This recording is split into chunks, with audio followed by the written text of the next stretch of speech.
Si fuéramos capaces de retroceder en el tiempo y volver atrás 12 años, veríamos un mundo muy distinto al que estamos viviendo en este momento. 19 de abril del año 2005, me acuerdo de la fecha porque es el día de mi cumpleaños, se celebraba la proclamación del Papa Benedicto XVI en la Plaza de San Pedro de Roma. Tan solo unos años más tarde, en la proclamación del Papa Francisco en el año 2013, podíamos ver que efectivamente nuestro mundo ha cambiado. Es una imagen que habla por sí sola, es una imagen en la que todos nos sentimos identificados, el móvil nos acompaña en todo momento y en todo lugar, y es el móvil el que nos permite aprender de forma distinta, comunicar de forma distinta, crecer de forma distinta. No son solo unos pocos, no son solo unos frikis, no son solo los tequis, los más avanzados, los que comparten esta experiencia. Nos ha cambiado a todos, es una transformación realmente universal. Ha cambiado a nuestros clientes y por lo tanto obliga a las empresas a potenciar sus canales digitales y comunicarse de una forma digital con todos sus clientes. Y ha cambiado a los empleados y ha cambiado la forma en la que se trabaja dentro de las organizaciones. Es una transformación realmente interesante y apasionante en la que nos está tocando vivir en este momento. ¿Por qué sucede esta transformación? Sucede porque se conjugan una serie de elementos de origen tecnológico que producen disrupción. Cualquiera de los elementos que tenemos en pantalla, la movilidad, el cloud, el big data, el internet de las cosas, todos y cada uno de ellos tienen capacidad de cambiarlo todo. Pero es que cuando los pones todos juntos, se produce este efecto de catalización de una ecuación o de tsunami digital o de tormenta perfecta, como he querido yo bautizar a la presentación. Por si éramos pocos, hace tan solo unos años se ha sumado a esta coctelera la inteligencia artificial, el machine learning y la capacidad que van a tener las máquinas de seguir sorprendiéndonos. Muchas de las cosas que pensábamos que una máquina nunca iba a ser capaz de hacer, en realidad la combinación de potencia de computación, nuevos algoritmos basados en redes neuronales y volumen de datos va a permitir que las máquinas sigan haciendo cosas que jamás pensábamos iban a ser capaces de realizar. Y de nuevo esto traerá un elemento disruptor dentro de la ecuación. Y además, toda esta transformación se comporta no siguiendo una ecuación de tipo lineal. Después del 2 no viene el 3, después del 2 viene el 4, el 8, el 16, el 32. Y esto que puede ser un poco matemático, en realidad está sustentado por una serie de leyes que se vienen cumpliendo también durante ya unos años. La más conocida probablemente es la ley de Moore. Es una ley que tiene ahora 52 años y que de forma resumida y sintética viene a decir que cada año tenemos procesadores, ordenadores que son el doble de potentes que los que teníamos el año anterior. Y cuando multiplicamos por 2 después de unos años se producen cosas interesantes, ¿no? Cuando damos 30 pasos lineales llegamos de aquí al final de la sala, cuando damos 30 pasos exponenciales son 1000 millones de pasos. Ayer venía pensando qué es lo que ha pasado, por ejemplo, en las redes de comunicación. ¿Cómo nos conectábamos a Internet en el año 95? Un módem de 2400 bits por segundo. ¿Cómo nos conectamos a Internet en el día de hoy? Con una fibra óptica de 100 megabits por segundo. Hemos multiplicado por 40.000. Si comparamos el disquete y comparamos un pendrive, hemos multiplicado por 500.000 la capacidad de almacenamiento que tenemos. Y si comparamos la densidad de las pantallas y el tipo de pantallas que utilizábamos también hace 20 años en los ordenadores y las que tenemos hoy, hablamos de millones de veces más potentes desde un punto de vista de la resolución y el número de bits que gestiona. Lo interesante de este concepto de la exponencialidad es que estamos al principio de ella. No estamos ni mucho menos al final. Hay mucha gente que piensa que esto de la exponencialidad ya ha sucedido y que por lo tanto a partir de ahora las cosas serán más lineales, o que esto de la transformación ya ha sucedido y que en realidad lo que viene por delante es mucho más fácil. No va a ser así. Estamos muy al principio de la curva y por lo tanto tenemos que generar actitudes y tenemos que generar capacidades que nos permitan enfrentarnos a un entorno que va a seguir cambiando y cambiando a la velocidad a la que indicaba con anterioridad. Todo ello genera la famosa disrupción. Y no voy a hablaros de los Uber y de los Airbnb y qué ha pasado con los Blockbuster y qué ha pasado con los Kodak o con todas esas compañías que en un momento determinado han sido desplazadas por gigantes digitales que vienen con modelos de negocio distintos. Muchos de ellos lo que han hecho es tratar de coger esa tormenta perfecta de tecnologías y repensarlo todo. Repensar qué es posible hacer cuando todos tenemos un móvil que nos acompaña en todo momento? ¿Qué es posible hacer cuando tengo capacidad infinita de computación en la nube en un modelo de pago por uso? ¿O qué es posible hacer cuando soy capaz de generar una segmentación perfecta utilizando nuevos algoritmos de Big Data para personalizar los productos y servicios que ofrezco a mis clientes y a mis usuarios? Esto es así, es absolutamente real. De las 500 empresas que formaban el Forbes hace aproximadamente 70 años, el Fortune 500, solo quedan 61. Hablamos de 400 y pico empresas que han completamente desaparecido y que han sido desplazadas por otro tipo de empresas. Esto no afecta solo a unas determinadas industrias, afecta en realidad a todas las industrias y a todas las empresas en todos los países del mundo. Google no es una excepción. Google también se enfrenta a esta necesidad de transformarnos digitalmente. Por muy exitosos que hayamos podido ser hasta ahora y por muy digitales o nativos digitales que seamos, dentro de la compañía estamos también obsesionados con que quizás hoy, en esta sala, hay alguien que está pensando una forma distinta de hacer un algoritmo de inteligencia artificial o una forma distinta de diseñar un Google Maps o de pensar en qué funcionalidades tendría que tener un teléfono móvil. Y por lo tanto, lo que tenemos que hacer es prepararnos para ese entorno de cambio y para esa exponencialidad que os comentaba anteriormente. La forma de hacerlo, apostar dramáticamente por la innovación. Apostar por la innovación disruptiva, apostar por la innovación sencilla, por la innovación incremental, por la innovación en el día a día. Apostar por la innovación no solo en el departamento de I+D, sino apostar por la innovación en todos y cada uno de los empleados que forman parte de nuestra organización. Y eso que es así en las empresas es exactamente igual a título personal para cualquiera de vosotros en lo que significa redescubriros, reinventaros o repensaros en este contexto de cambio y de transformación continua. Los elementos que generan innovación son básicamente la combinación de estos dos, personas y tecnología. Puede parecer una ecuación muy simple, pero es en realidad, si simplificamos y si sintetizamos, son los dos elementos que producen innovación dentro de una organización. De la parte de tecnología probablemente no nos olvidamos, porque esto de innovación suena a algo bastante tecnológico, y es verdad, la tecnología juega un papel fundamental, y si recordamos lo que venía diciendo anteriormente, es la tecnología uno de los principales elementos que ha generado transformación digital y por lo tanto tenemos que entender y apostar por la movilidad, por el Big Data, por la robótica, por el Internet de las cosas, por todas las tecnologías que están cambiando de forma acelerada y siguiendo esta ley de tipo exponencial. Pero si me pedís que me quede con un elemento, me quedo claramente con las personas. Mucho más importante que la tecnología. En el fondo, las personas no dejan de ser los creadores, los que compren, los que alquilen o los que diseñen la tecnología que vuestras empresas quieren tener.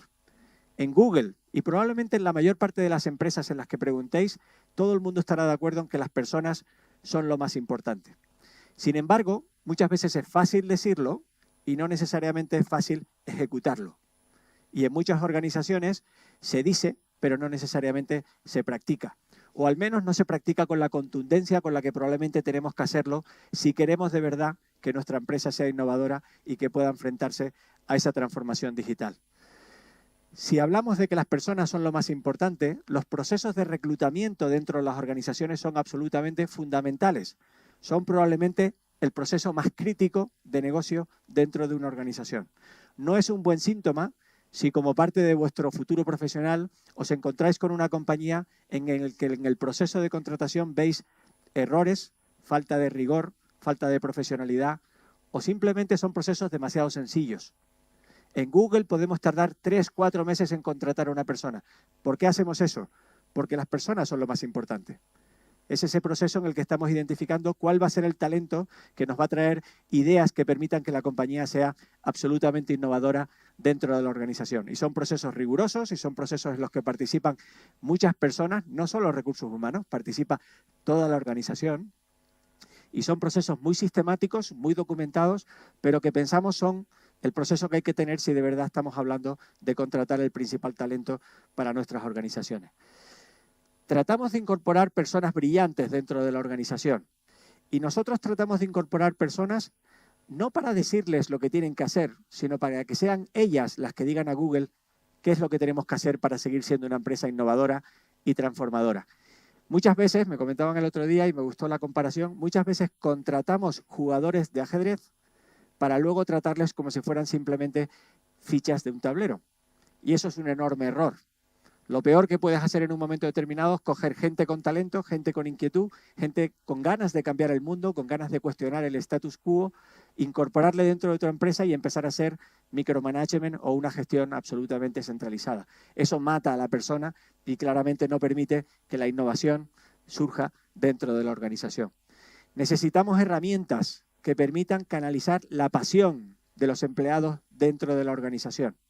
Elementos que en un momento determinado permitan sacar lo mejor de cada uno de nosotros. Nosotros tenemos una regla por la cual un empleado lo que necesita es un poco de infraestructura, y aquí estaríamos hablando de unas oficinas buenas y ordenadores y sistemas, pero sobre todo mucho espacio. Espacio para que cada una de esas personas nos sorprenda y saque lo mejor de sí aportando innovación dentro de la organización. Eso no ha cambiado en muchos años. Yo creo que lo de que las personas son lo más importante en las empresas es algo desde siempre. Se pudo practicar más o se pudo practicar menos. Quizás ahora es todavía más relevante porque la necesidad de innovación es mucho más clara y en un entorno de transformación, ¿no? Lo que sí es diferente es que los modelos organizativos están superados. No sirven los modelos jerárquicos. Los modelos jerárquicos estaban muy bien cuando tú podías predecir perfectamente el futuro y sabías que diseñabas un producto, se fabricaba el producto y solucionabas las necesidades que en un momento determinado tenía tus usuarios. Hoy eso no sirve. El mundo se ha hecho complejo. Sabéis que nos referimos al mundo con las siglas VUCA: volátil, incierto, complejo y ambiguo. Y tengo malas noticias. Nadie en la organización, los presidentes, los comités de dirección, tienen la solución a cuáles son los problemas, los retos o las oportunidades a las que se enfrenta su empresa. Además de la jerarquía, que sigue siendo necesario, necesitamos modelos organizativos más parecidos a lo que sucede en las redes sociales, en las que el talento no viene dado o el empoderamiento no viene dado por los galones que te toca representar en una organización, sino por tu contribución dentro de la misma y qué capacidad tienes en un momento determinado de aportar valor en la organización, ¿no? De nuevo, la cooperación, la transparencia, la confianza, la colaboración son elementos fundamentales. ¿Nosotros creemos en el talento individual? Sí, pero el que es de verdad fundamental es el talento colectivo. De nuevo, ¿por qué? Porque el mundo se ha hecho complejo y es muy difícil que un cerebro solo, por muy brillante que sea capaz de encontrar cuáles son las oportunidades de innovación que hay dentro de una organización. Y por lo tanto tenemos que focalizarnos en desarrollar inteligencia colectiva, en asegurarnos de que se rompen los hilos organizativos dentro de las compañías y que se trabaja de verdad en equipo. Es en ese seno, en el seno del equipo, donde se produce siempre la innovación. Al menos esa es nuestra experiencia. Y trabajamos en esa dirección tratando de conseguir colaboración de forma continua. Para hacerlo, utilizamos el cloud. Y esto de utilizar el cloud puede parecer algo tecnológico, no es esa la parte que me interesa. Me interesa el aspecto cultural de utilizar soluciones basadas en el cloud. Cuando la información la tienes en la nube, te permite acceder a la información desde cualquier dispositivo, desde tu teléfono móvil, desde tu ordenador. Pero más importante que ello, te permite de forma muy sencilla compartir la información en tiempo real con tus compañeros y empezar a trabajar por defecto de forma colaborativa. Es muy normal, y en vuestra escuela de negocios seguro que es así, el que trabajéis con este tipo de herramientas y seáis conscientes de cómo efectivamente en un único documento pueden contribuir y colaborar muchas personas en tiempo real y qué tipo de enriquecimiento se produce en esas ocasiones, ¿no? Son ese tipo de experiencias las que nos permiten generar innovación dentro de la organización. Es fundamental contar con organizaciones planas, donde la información fluya en todas las direcciones. Muchas veces las compañías no son más innovadoras porque no está conectada la toma de decisiones con las ideas. Tenemos un montón de empleados dentro de la organización que tienen ideas brillantes, pero sin embargo no están conectados a la toma de decisiones. Y la toma de decisiones está deseando poder innovar dentro de la organización, pero sin embargo le faltan ideas. Y necesitamos herramientas, protocolos y procedimientos dentro de la organización que permitan que la organización sea fluida, que cualquiera pueda decir cualquier cosa y que haya un entorno de seguridad en el que cualquier pregunta es bienvenida y no solo aquellas preguntas que son de alguna forma políticamente correctas, como quizás ocurre en las compañías de tipo más tradicional. Y como os decía al principio, hace falta innovación de todo tipo. Nosotros contamos con un departamento, con una división, en realidad con una compañía, que se dedica a esto de la innovación de tipo disruptivo. Y la dirige la persona que tenéis en pantalla, Astro Teller. Y el enfoque que hace este departamento, que se denomina X, antes se llamaba Google X, es que muchas veces nos enfrentamos a un problema no tratando de mejorarlo un 5% o un 10%, sino tratando de mejorarlo 10 veces. Hacer algo 10 veces más fácil, 10 veces más sencillo, 10 veces más potente, 10 veces más seguro, 10 veces más barato. La razón de ello es que lo que queremos es ponernos en el estado mental que tiene alguien que entra en esta industria y que quiere repensarlo por completo todo. Si pensáis en mejorar algo 5% o 10%, os está anclando a vuestra propia experiencia y a vuestro pasado y a las personas con las que normalmente os aconsejáis o os dejáis acompañar. Cuando el reto que se os pone encima de la mesa es de multiplicar por 10, lo que vais a tener que hacer es ir a una pizarra completamente en blanco, repensar la experiencia de los usuarios, repensar si esa tormenta perfecta que comentábamos al principio os permite diseñar una experiencia nueva, absolutamente diferente, y os pondréis en la mente del disruptor que quiere generar transformación en el sector en el que vuestra empresa se genere, ¿no? Y por otro lado podéis encontraros con la sorpresa siguiente, y es que muchas veces, tratando de encontrar una innovación por 10, acabáis descubriendo otro tipo de cosa. Es así como funciona la innovación experimental. Es una innovación en la que tú tienes claro con qué tipo de tecnologías quieres trabajar, pero no tienes claro cuáles van a ser las innovaciones que de alguna forma vas a conseguir. Y esa es una oportunidad que no podemos perder dentro de las organizaciones. No todos los proyectos se pueden abordar con tecnología 10X dentro de las organizaciones porque obviamente no existe el concepto de una empresa que innove, pero que no se equivoque nunca. Y por lo tanto tenéis que seleccionar bien en qué proyectos podéis permitiros el lujo de fracasar. Obviamente hay que fracasar rápido, hay que fracasar barato, pero de nuevo, haceros la pregunta, si en vuestra empresa no hay equivocaciones, si vuestra empresa no se equivoca nunca, claramente quiere decir que vuestra empresa no está siendo suficientemente innovadora. Hay que llevar un poquitito las dos cosas de la mano. Con todo ello, ¿qué es lo que conseguiremos? Pues conseguiremos que esta tormenta perfecta, a la que hacía mención anteriormente, con todos elementos de tipo disruptor, en realidad se convierta en una oportunidad perfecta. Y es este el mar en el que yo quiero navegar, es este el mar en el que me siento identificado, y para navegar en este mar, de nuevo, quizás nos estamos olvidando en muchas ocasiones de que hay que poner el acento en la tecnología, sí, pero sobre todo en las personas que son elemento transformador y disruptor. Muchísimas gracias a todos por vuestra atención.